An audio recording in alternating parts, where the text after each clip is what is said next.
NADCO report. And before we come into the housing levy, which now it is an act, that means that it has become a law.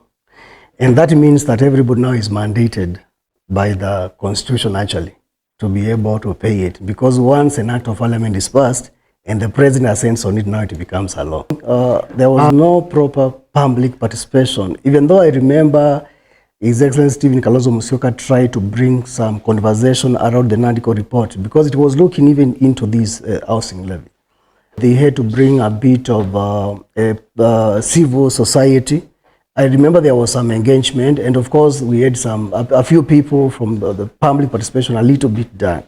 And you can see there is a lot of talks because the clergy was against it, I remember, and even business people were against it. I remember wananchi, the people were demanding their representatives who are elected members of parliament to be able to look into it and to involve them. But I can tell you there are a lot of grievances that are surrounding this project. Okay. Other than that, I'm saying I don't feel it was inclusive in totality because when you look to some of the properties in terms of the lands where these houses are being built, there is commotion. People are talking about this is our land, we did not give you this land to be able to do this. And to remind you, the constitution is very clear about the national government, how they should work in cooperation and consultation with the county government.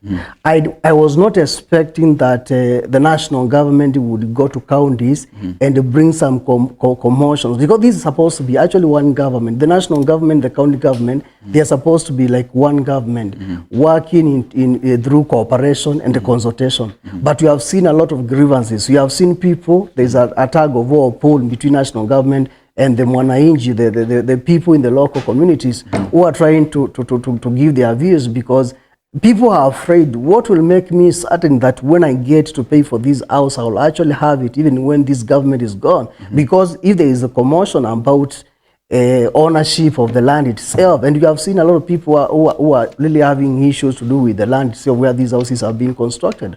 I know the president talked about the desire to create employment for people, but they are not going to build these houses forever. This is not a lasting solution. Okay, thank you so much, sir. Yes. Jiminix, and you've raised quite a number of issues, which I would love, just as Wakili, maybe you can look into some of these issues that actually is even talked about. There is one part of it that is already getting orders from the presidency, and whatever the executive directs them to do is no longer subjected to question or to censorship.